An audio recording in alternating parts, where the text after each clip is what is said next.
during the broadcast section, please. James. Hi, Ange. Yesterday we saw the landmark court ruling. The club confirmed they're committed to UEFA competitions. But what did you make of the revamp proposals? Can you see this European Super League ever happening? Mate, no time to have a look at that, no idea. And, the club sort of put out a statement and we've got to be wary that, I'm not the club spokesman on these matters. And but fair to say, the club's put out a statement on our position as a football club and, that's where we sit. From a team news perspective, are you able to welcome back any players tomorrow? Giovanni, Brennan? Yeah, Gio's back. He's fine. From last week, there's no one apart from the suspended boys who obviously miss out tomorrow. Everyone else is okay, and Gio, he trained the last couple of days, so he's available, and that's kind of the only sort of change.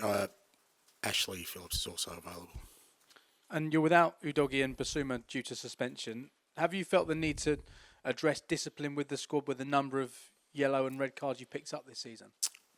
No, not really. I mean, it's obviously something that's not great for us because it's costing us during games, it's costing us post games. But the players are well aware of kind of the impact that those kind of things have, and I'm sure they'll learn from those experiences. I think my experience in football is that the best remedy for that kind of those kind of things is, players missing out. If they feel like they're missing out on something, I think it brings them back into line pretty quickly. So, hopefully we keep winning and the guys who miss out, learn their lesson that way.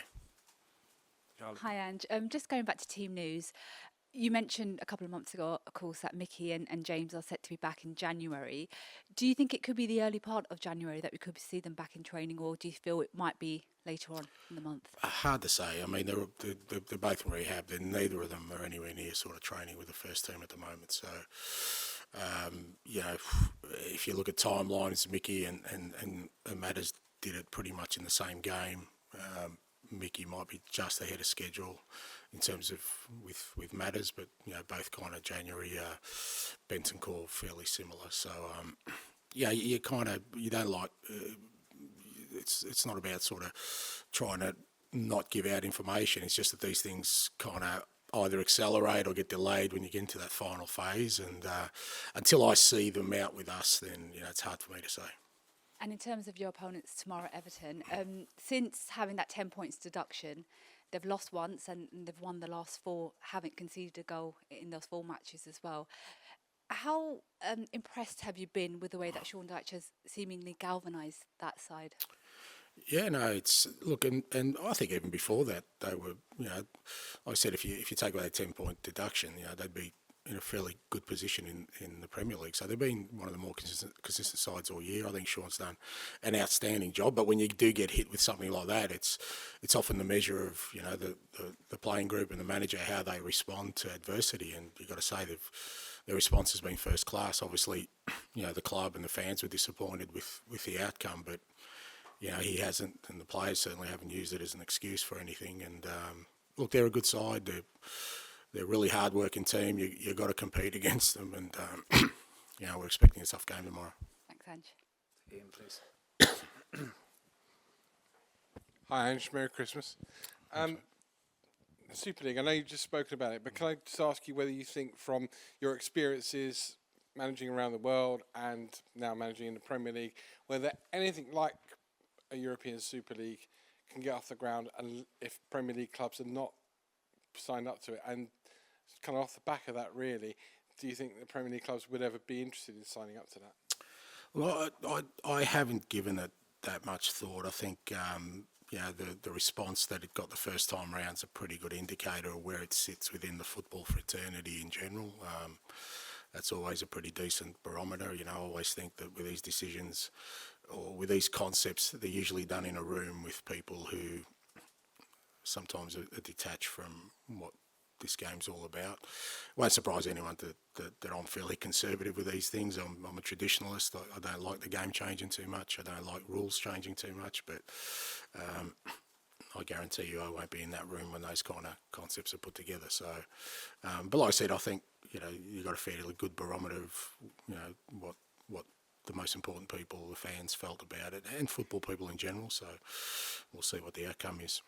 You've had your blip, or seemingly had your blip, and you're still very much in there pitching. How pleased are you that you came through that sticky spell, and yet you're still very much in the conversation for top 4 or even better? Yeah, no, look, we've had to deal with our own adversity, and we're still dealing with it.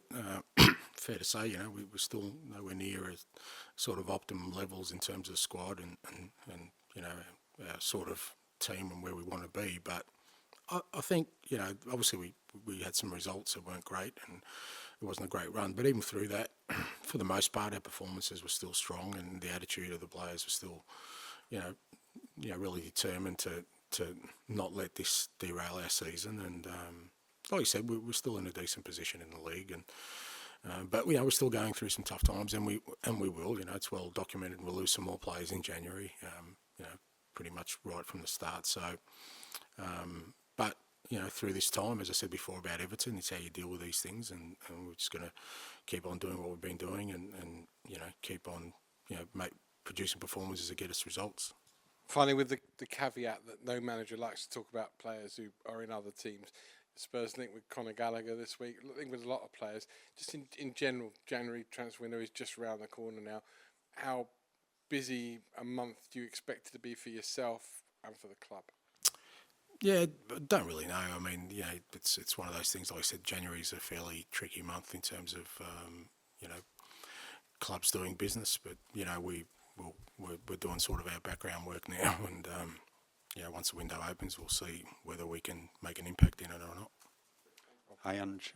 Just in terms of the injured players, Ryan Sessegnon, how far away is he from a return to training?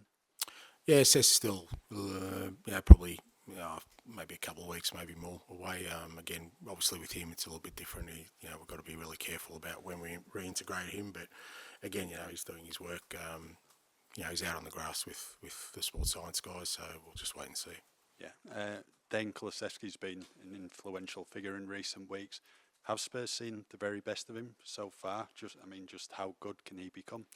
Yeah, I hope not. No, I think there's more to come with Decky. He's still fairly young, age-wise as well. But I've been really pleased with him because he's played a number of positions for us, and he's had to. And one of the reasons we're kind of getting through this period is guys have been willing to sort of take on different roles, whether it's him or Ben Davis or Emerson Royale or guys who have had to play different positions for us at different times. And but I think, irrespective of the position, Decky's been a real sort of impact player for us the whole season. Whether that's out wide, really like him playing inside. He gives us another dimension in terms of our attacking threats, and he's such a hard worker that wherever you put him, you're going to get some output. Irrespective of the position.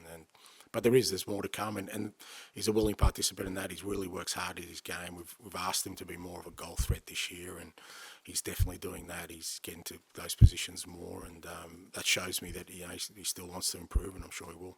Okay, thanks, Ange. Thanks, man. Back to George to finish this section, please. Hi, Ange. Just going back to Bissouma, it'd be 8 matches he would have missed overall through the suspension. Do you kind of have a fine line between letting him know that that's not good enough, but at the same time not sort of stifling that kind of freedom that I guess he needs to play with? Look, as I said before, I think, you look at Biss. The first one was just, the first red card was just a silly one, where he's, got a second yellow card for something silly. And last week, people can say what they want. He's just missed time to tackle. It's not like he's gone in to hurt anyone. And, these things will happen. And in today's game, you're not going to get away with it, even if the referee doesn't see it. VAR will pick it up, and he's paid the price for it. And as I said before, it's for me, these things, you can talk to players. Players are well aware that,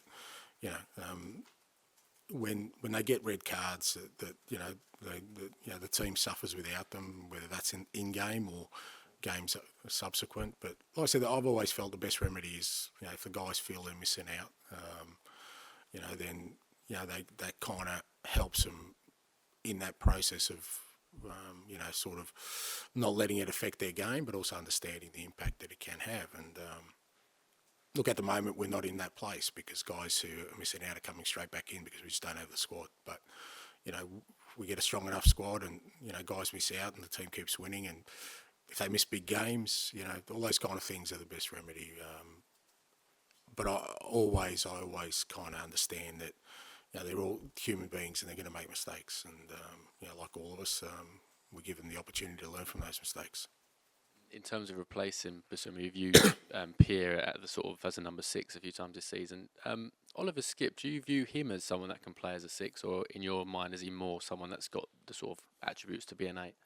No, I think Skippy can play at 6 for sure. I think obviously we've had Pierre there and Biss and even Bentancur when it comes back. So there's a fair bit of sort of flexibility in who we use there. And Skippy's had an important role for us. So most of the time he's been coming on in games where we really need some some energy further up the park, and that's what the role he's fulfilled. But no, he can play at 6, and he probably will play there. We've got 3 games this week, so probably will get an opportunity at some point in that position. And with Biss being away, pretty much till the end of January, I'm sure we'll use him in that space. And just finally, you've said before about how it's important that regardless of the highs or lows that you keep sort of level. How hard has it been to kind of keep level when it feels like every week there's another kind of problem, I guess, to deal with? Yeah, look, I think it's important, like I said, that from my perspective,